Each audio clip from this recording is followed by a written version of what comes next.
Saludos. Hoy nos sumergimos en un material fascinante, la verdad. Es una colección de curiosidades que salieron de una charla con una inteligencia artificial. Y es una mezcla, pero ¿qué mezcla? Va desde biología marina hasta, bueno, historia económica, ingeniería, armas, de todo un poco. Sí, sí, es interesante ver cómo estos temas, que parecen no tener nada que ver, al final tocan puntos parecidos, ¿no? Hablan de adaptación, de ingenio, a veces para bien, a veces no tanto. ¿Cómo funcionan las cosas? Física, biología, hasta nuestra economía. La curiosidad te lleva por caminos raros. Totalmente. Y la idea hoy es justamente esa. Explorar cada punto, sacarlo más llamativo, las ideas clave. Empezamos. Dale, empecemos. Ok. Lo primero es algo chiquitito, pero que parece de otro mundo. Se llama Costaciela kuroshimae. Ah, sí, la famosa oveja de mar. Esa misma. Mide poquísimo, entre 5 y 10 milímetros. Nada. Y le dicen oveja porque tiene unas cositas en la cabeza, los rinóforos, que parecen orejas. Que son sus sensores químicos, digamos. Exacto. Y unas proyecciones verdes en el lomo, las ceratas, que parecen, bueno, lana. Por eso el nombre. Ajá. Y esas ceratas verdes son la clave de todo. Es donde ocurre la magia, por decirlo así. ¿A qué te refieres? Esta babosa practica algo llamado cleptoplastía. ¿Clepto? ¿Qué? Cleptoplastía. Suena complicado, pero es simple. Cuando come una alga específica, la abraembilia, agarra los cloroplastos del alga. Los cloroplastos son las partes que hacen la fotosíntesis, ¿no? Justo. Bueno, en vez de digerirlos, se los roba. Los incorpora a las células de sus propias ceratas. Espera. ¿Me estás diciendo que la babosa se convierte en una especie de animal planta que hace fotosíntesis? Básicamente sí. Esos cloroplastos robados siguen funcionando dentro de ella. Usan la luz del sol y ¡zas! Producen energía para la babosa. ¡Qué loco! O sea, puede vivir del sol. Le permite sobrevivir bastante tiempo sin comer. Semanas, incluso meses, si hay suficiente luz. Es una adaptación, bueno, increíble. Un ejemplo genial de cómo evoluciona la vida. ¡Wow! ¡Qué maravilla de bicho! ¿Y dónde vive? En aguas poco profundas del Indo-Pacífico, por Japón, Filipinas, Indonesia, por esa zona. Es un molusco, un gasterópodo, del grupo Sacoglossa. Se descubrió formalmente cerca de la isla Kuroshima, en Japón, en el 93. Interesante. Y un dato más.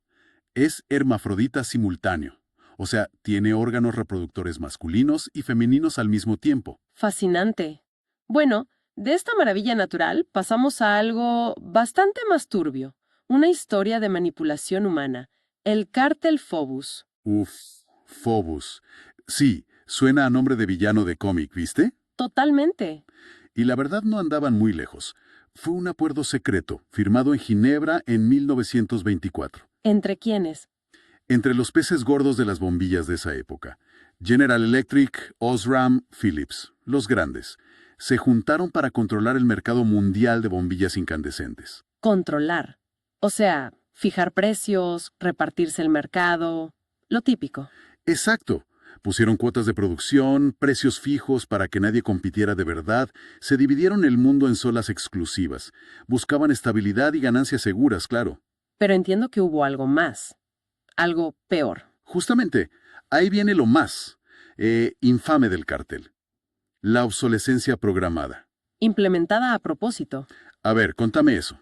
Acordaron entre todos reducir artificialmente la vida útil de las bombillas.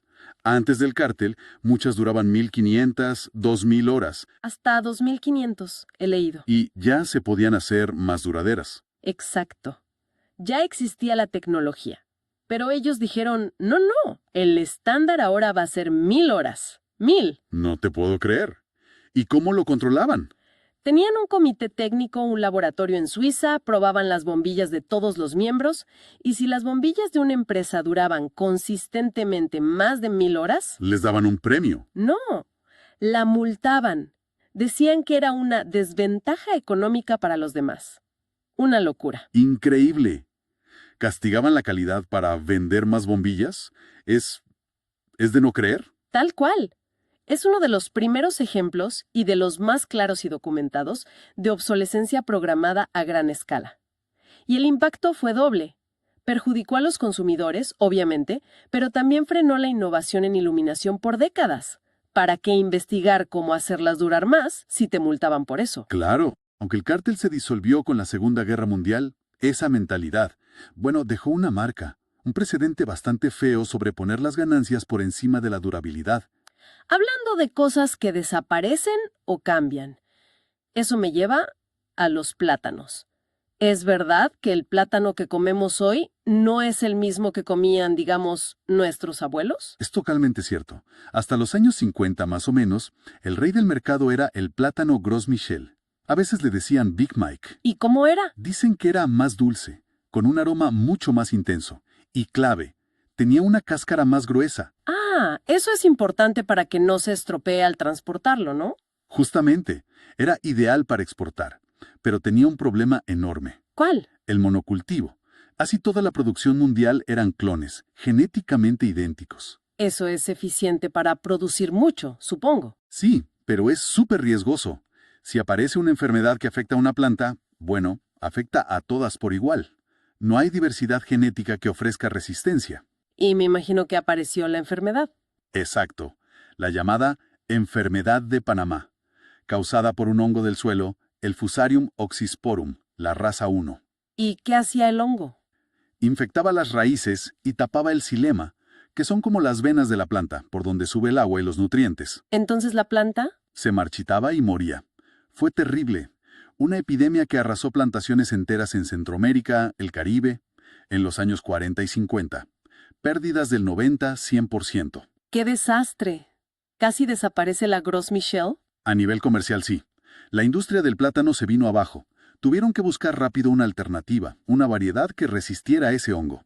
¿Y la encontraron? Sí, la Cavendish, que es la que comemos hoy casi todos. El 99% del comercio mundial es Cavendish. ¿Y por qué esa sí resistía? Tenía resistencia natural a la raza 1 del Fusarium. Pero bueno, tuvo sus contras. ¿Cómo cuáles? Es menos dulce, tiene menos aroma que la Gros Michel, y la cáscara es mucho más fina, más delicada.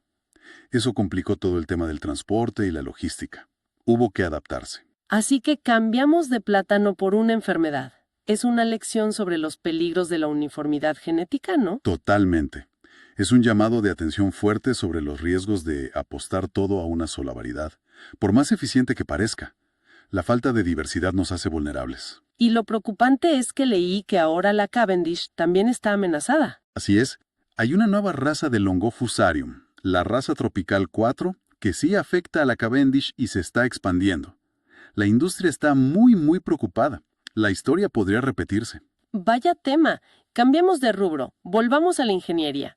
Hay un invento de Nikola Tesla que me llamó la atención. Una válvula sin partes móviles. ¿Cómo es eso? Ah, sí, la válvula de Tesla o conducto valvular.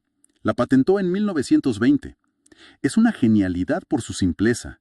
Imagínate un tubo, pero por dentro no es liso. Tiene una serie de, como bifurcaciones y bucles. ¿Bifurcaciones y bucles? Sí, como una forma específica, como de lágrima o U invertida, puestos de una manera particular. La idea es que si el fluido entra por un lado, el camino es más o menos directo. Pasa fácil, con poca resistencia. Ok. ¿Y si intenta ir para el otro lado? El diseño lo obliga a desviarse bruscamente y meterse en esos bucles. Ajá. Dentro de los bucles, el fluido choca consigo mismo, genera un montón de remolinos, turbulencias. Toda esa agitación le quita energía al flujo. Le cuesta muchísimo más pasar. O sea, como una puerta giratoria que solo funciona bien en un sentido. Tesla la pensó como un diodo, pero para fluidos, ¿no? Exactamente esa era la idea. Un diodo mecánico. Permite que el flujo pase mucho más fácil en una dirección que en la otra. Ojo, no es que bloquee por completo el flujo inverso, ¿eh? Algo pasa, pero con mucha dificultad. ¿Y se usa hoy en día? Parecía algo más bien teórico. Pues fíjate que sí. Estuvo medio olvidada un tiempo, pero resurgió con fuerza en la microfluídica. Microfluídica. ¿Qué es eso? Son sistemas que manejan cantidades mínimas de fluidos, en canales pequeñísimos, como en los labs on a chip. Ahí hacer válvulas mecánicas chiquitas, con partes que se muevan, es súper complicado. Claro, se trabarían, fallarían. Exacto. Entonces, la válvula de Tesla, que no tiene partes móviles y funciona solo por su forma, es perfecta. También se usa en algunas bombas especiales, o para mezclar fluidos aprovechando esas turbulencias que genera. Qué curioso, cómo una idea vieja encuentra nueva vida. Siguiendo con física aplicada, el calentamiento por inducción, lo vemos en las cocinas, pero el principio detrás, ¿cuál es? Es un método súper interesante. Calienta materiales conductores, sobre todo metales, sin tocarlos. Rápido y preciso. ¿Sin tocarlos? ¿Cómo? Usa dos principios físicos clave. Primero, la inducción electromagnética, la ley de Faraday. Tenés una bobina eléctrica. Le pasas corriente alterna. O sea, corriente que cambia de dirección constantemente. Eso mismo. Esa corriente crea un campo magnético alrededor de la bobina, que también está cambiando todo el tiempo. Ok, ¿y el metal? Si acercas una pieza de metal a ese campo magnético cambiante, el campo induce corrientes eléctricas dentro del metal, como pequeños remolinos de electrones. Se llaman corrientes de Foucault o parásitas. ¿Y esas corrientes calientan? Exacto. El metal tiene resistencia eléctrica, ¿no? Entonces, cuando esas corrientes circulan, chocan con los átomos del metal y generan calor. Es el efecto Joule, el mismo que calienta la resistencia de una estufa eléctrica, pero acá la corriente se induce a distancia, sin cables, dentro de la pieza. Ajá. ¿Y eso es todo? Me suena haber oído algo de histéresis. Buen punto. Hay un segundo mecanismo, pero solo funciona en materiales ferromagnéticos, como el hierro o algunos aceros, y solo por debajo de cierta temperatura, la llamada temperatura de Curie. ¿Y qué es la histéresis? En esos materiales, el campo magnético alterno hace que los dominios magnéticos internos, como imancitos chiquitos dentro del material, se alineen y desalineen miles de veces por segundo. Esa fricción magnética interna también genera calor. Pero en general, el calentamiento principal viene de las corrientes de Foucault. Entendido. Y las ventajas son claras. Es rápido, preciso, no se contamina la pieza porque no hay contacto. Exacto. Y es muy eficiente con la energía, porque el calor se genera justo dentro de la pieza que querés calentar. No se pierde calentando el aire alrededor. Y leí que se puede controlar qué tan profundo calienta. Sí, jugando con la frecuencia de la corriente alterna. Frecuencias más altas calientan más la superficie. Es el efecto piel o pelicular. Por eso se usa muchísimo en la industria. ¿Para qué cosas? Para un montón. Fundir metales, hacer tratamientos térmicos como templar o revenir, para forjas, soldadura, incluso para montar piezas. Calentás una pieza hueca, se dilata, metes otra adentro, se enfría y quedan ajustadas a presión, como para poner rodamientos. Muy versátil. Bueno, de la alta tecnología pasamos a herramientas de mano que también tienen su truco. El punzón central automático o granete automático. ¿Qué tiene de automático? Lo automático es que no necesitas darle con un martillo. Es una herramienta súper útil para hacer una marquita, una muesca chiquita, en un material antes de empezar a taladrar. ¿Para qué sirve esa marca? Porque la punta de la broca no se resbale cuando empezás a perforar, sobre todo en superficies lisas o duras como el metal. La guía. Entiendo. ¿Y cómo hace la marca sin martillo? Adentro tiene un mecanismo ingenioso, un resorte muy fuerte y un percutor, una piecita de metal pesada. Ajá. Cuando apoyas la punta en el material y empujas el cuerpo de la herramienta hacia abajo, comprimís ese resorte. Lo vas cargando de energía. ¿Cómo darle cuerda? Algo así. Y cuando llegas a cierto punto de presión, ¡tac! Un mecanismo interno libera de golpe toda la energía del resorte. El resorte empuja el percutor golpea la parte de atrás de la punta y la punta hace la marca en el material. Todo en un instante. ¡Ah, qué bueno! Es como si tuviera un martillito interno que se dispara solo. Exacto. La ventaja es que lo usás con una sola mano. Tenés la otra libre para sujetar la pieza, te da más control, más precisión, y es genial para lugares chicos donde no entrarías con un martillo. Claro. Y vi que algunos se puedan regular. Sí, muchos tienen una tapa atrás que la girás y ajustás la tensión del resorte. Así le das más o menos fuerza al golpe según si el material es más blando o más duro. Muy práctico. ¿Y leí que sirve para otras cosas también? Sí, para marcar piezas en general, no solo para taladrar, o incluso, en una emergencia, dicen que sirve para romper el cristal de una ventana de auto, por ejemplo. Otra herramienta que parece simple pero resuelve un problemón. El calibre de contorno. O duplicador de perfiles. Esa es genial. Imagínate que tenés que cortar una tabla de madera o un azulejo para que encaje perfecto alrededor de, no sé, una tubería que sale de la pared, o el marco curvo de una puerta. Uf, sí. Medir esas curvas es un dolor de cabeza. Imposible hacerlo bien con una regla normal. Bueno, esta herramienta lo soluciona. ¿Cómo funciona? Es básicamente un marco que sujeta un montón de, como agujas o laminitas finitas, de plástico o metal, todas paralelas y muy juntas. Cada una de esas laminitas se puede mover para adelante y para atrás, independientemente de las otras. ¿Como las teclas de un piano, pero muchas y finitas? Exacto. Entonces, agarras el calibre y lo apretás suavemente contra la forma que quieres copiar. La tubería, el marco, lo que sea. ¿Y las laminitas se mueven? Se mueven y se adaptan al contorno. Las que tocan la forma se meten para adentro. Las que quedan en el aire, no. Al final, el borde de todas las laminitas reproduce exactamente la forma irregular. Clarísimo. ¿Y después usas eso de plantilla? Justamente, retiras el calibre con cuidado, las laminitas se quedan en su lugar por la fricción, aunque algunos modelos traen un freno para asegurarlas. Lo apoyas sobre la madera o el azulejo que vas a cortar y con un lápiz marcas el contorno que te dejaron las laminitas. Listo. ¡Qué buena solución! Indispensable para carpinteros, instaladores de pisos, alicatadores. Sí, sí. Y hasta en trabajos de chapa o carrocería para copiar curvas. Es de esas herramientas que una vez que la usas, te preguntas cómo viviste sin ella. Totalmente. Ahora, una duda sobre algo que mencionaba la fuente. Turbina forma de caracol. Aclaraba que no es toda la turbina. Ah, sí. Se refiere a una parte específica, la carcasa o la cámara por donde entra el fluido a la turbina, que tiene forma de espiral, como la concha de un caracol.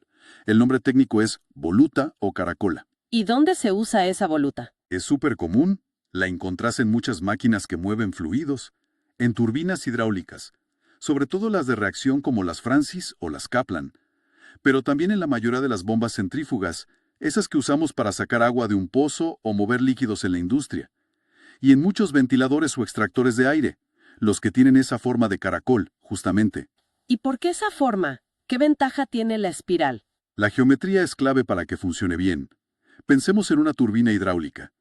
La voluta recibe el agua que viene con presión de la tubería y la tiene que llevar hasta el rodete, que es la parte con paletas que gira.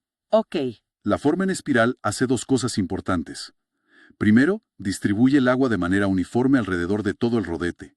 Y segundo, a medida que el agua avanza por la espiral, el pasillo se va haciendo más angosto. ¿Y eso para qué? Eso hace que el agua mantenga su velocidad o incluso acelere un poco justo antes de entrar al rodete. Ayuda a convertir la energía de presión que trae el agua en energía cinética, o sea, velocidad, de forma eficiente. Optimiza cómo le llega el chorro al rodete. Entiendo. Optimiza la entrada. ¿Y en una bomba? ¿Qué hace lo contrario, sacar el fluido? En una bomba centrífuga la voluta hace el trabajo inverso. El impulsor, la parte que gira, lanza el fluido hacia afuera a mucha velocidad. La voluta lo recoge. Pero ahí la espiral se ensancha, ¿no? Exacto. En la bomba, la voluta empieza angosta cerca del impulsor y se va ensanchando hacia la salida. Al ensancharse, el fluido se frena gradualmente. Y por un principio físico, el de Bernoulli, al bajar la velocidad aumenta la presión estática, que es lo que necesitamos para empujar el fluido por la cañería. Ah, claro.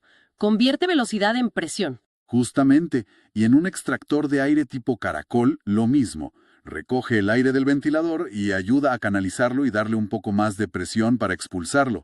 Esa forma de espiral es súper útil en dinámica de fluidos. Qué interesante cómo la forma define la función. Bueno, cambiamos radicalmente de tema. Nos metemos en el mundo del espionaje. Segunda Guerra Mundial. La pistola Wellroad. La Wellroad. Un arma muy particular. La desarrollaron los británicos en secreto, durante la guerra. La gente de la Station Ikes, que era como el laboratorio de inventos del SOE. El SOE era la organización de operaciones encubiertas, ¿no? Los que mandaban espías y saboteadores a la Europa ocupada. Exactamente. Y necesitaban un arma para eliminar centinelas o hacer sabotajes sin hacer ruido, de forma muy discreta. Y la Wellroad era súper silenciosa, ¿verdad? Extremadamente silenciosa para ser un arma de fuego. Tenía varias claves. La más visible es el silenciador enorme que tiene incorporado. De hecho, casi toda el arma es el silenciador. ¿Y cómo funcionaba ese silenciador? Tenía varias cámaras internas y unos limpiadores, que eran como discos de goma o cuero, que frenaban y atrapaban los gases de la pólvora al disparar. El sonido era bajísimo. Dicen que unos 73 decibeles, que es como una conversación fuerte nada más. Impresionante. ¿Y qué más la hacía especial? Para maximizar el silencio y hacerla más simple y fiable, era de cerrojo manual. Como un rifle. Sí, pero en pistola. Después de cada disparo tenías que girar y tirar de una perilla atrás para sacar la vaina vacía y meter una bala nueva del cargador. Eso evita el ruido del mecanismo semiautomático, el clac-clac de la corredera. Claro. Y era efectiva, muchísimo, para su propósito. Usaba calibres comunes como el 32 ACP, el 7.65 milímetros, que eran fáciles de encontrar en Europa. Y el diseño era muy discreto. ¿En qué sentido? Si le sacabas el cargador, que también era la empuñadura, parecía un tubo de metal o una bomba de inflar bicicletas. Muy difícil de identificar como un arma. Qué ingenioso. ¿Y se usó mucho? Se usó bastante en operaciones especiales. Y fue tan buena en lo suyo que hay reportes de que fuerzas como el SAS británico la siguieron usando décadas después.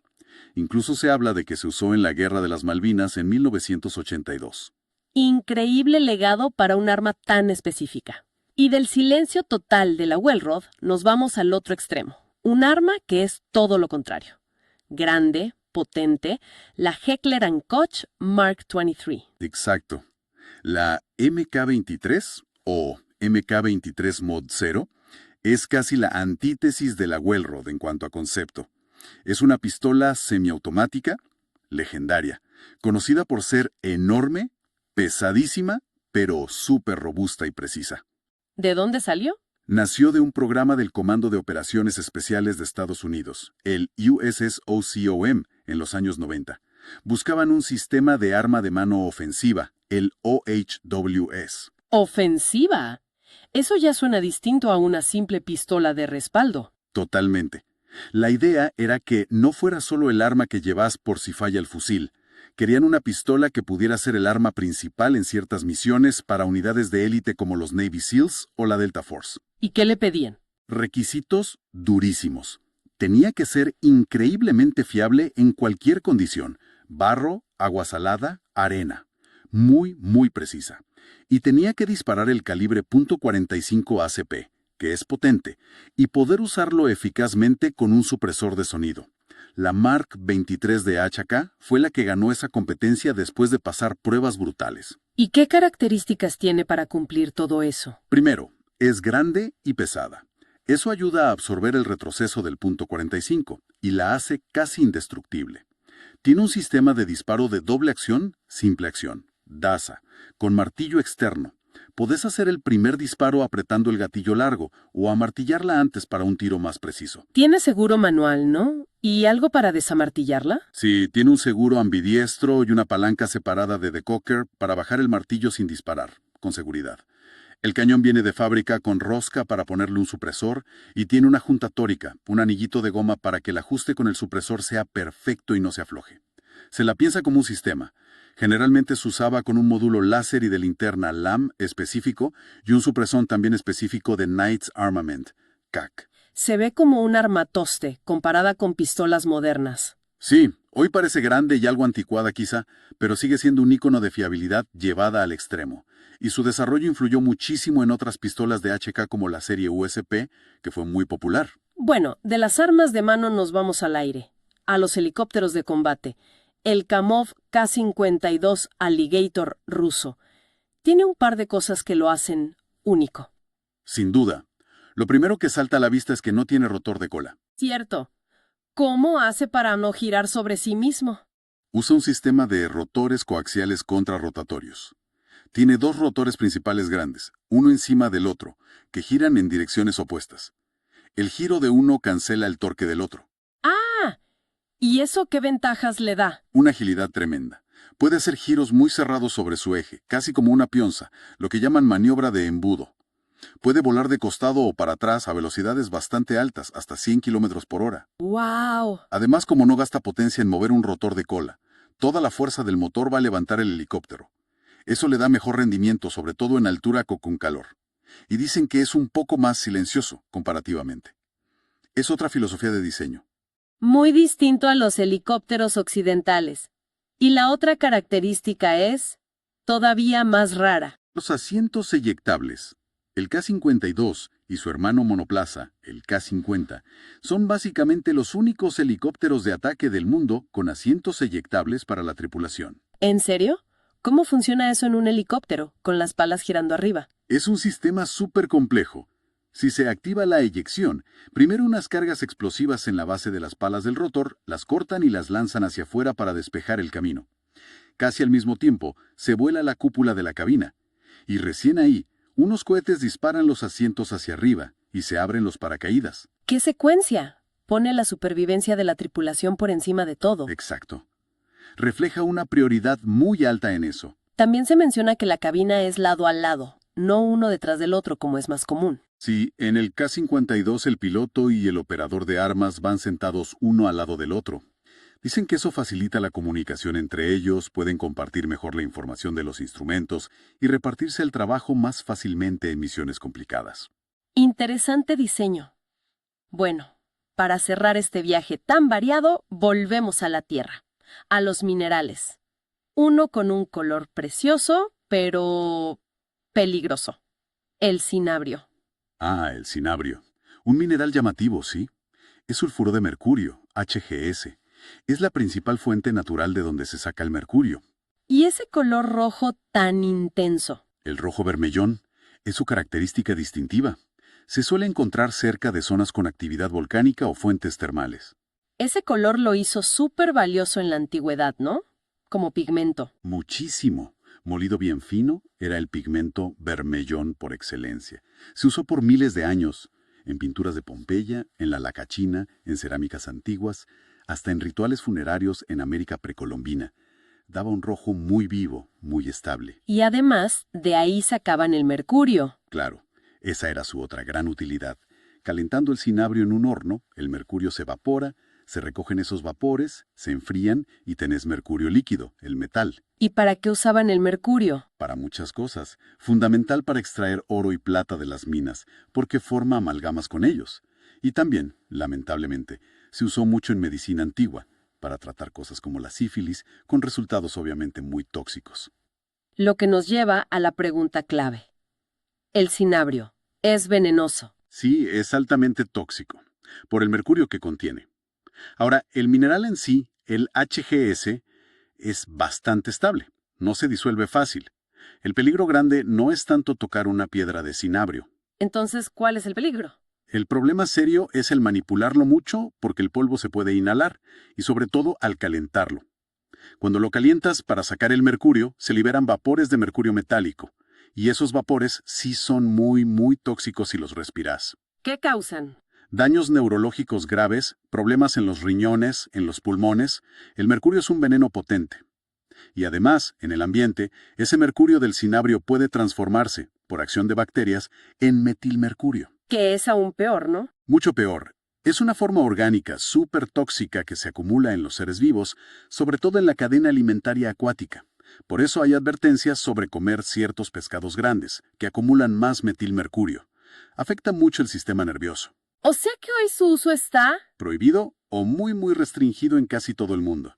Es un ejemplo perfecto de algo natural, hermoso a la vista, pero con un lado oscuro muy peligroso. Vaya recorrido, ¿eh? Empezamos con una babosa que toma sol y terminamos con minerales venenosos, pasando por conspiraciones de bombillas, plátanos perdidos, inventos raros, herramientas, helicópteros. De todo. La verdad que sí, una mezcla ecléctica. Pero fíjate que si buscas un hilo, quizás está en esa interacción constante entre, bueno, la naturaleza por un lado, el ingenio humano por otro, y las consecuencias de ese ingenio, a veces buenas, a veces no tanto. Claro, vimos adaptaciones biológicas increíbles, como la oveja de mar, soluciones de ingeniería brillantes, como la válvula de Tesla o la inducción. Pero también vimos la codicia en el cártel Phoebus, la fragilidad que creamos con el monocultivo del plátano, los peligros de ciertos materiales como el cinabrio. Es un reflejo de muchas facetas. Me quedé pensando mucho en eso de la fragilidad. Lo del cártel Phoebus, que acortaron la vida de las bombillas a propósito, y lo del plátano Gros Michel, que era tan uniforme que una enfermedad casi lo borra del mapa. Son dos ejemplos fuertes, ¿sí? Y me pregunto, ¿en qué otras áreas de la vida moderna estaremos dependiendo de cosas, sistemas, tecnologías, productos, que son más frágiles de lo que creemos, ya sea porque alguien lo diseñó así o simplemente por descuido, por poner toda la eficiencia en un solo lugar. Es una pregunta inquietante. ¿Y cuáles serán los costos ocultos de esa fragilidad que quizás hoy no vemos, pero que podrían pasarnos factura más adelante? Da para pensar, ¿no? Definitivamente. Bueno, con esa reflexión lo dejamos por hoy. Gracias por acompañarnos en esta exploración tan disparatada pero fascinante. Un placer como siempre. Hasta la próxima.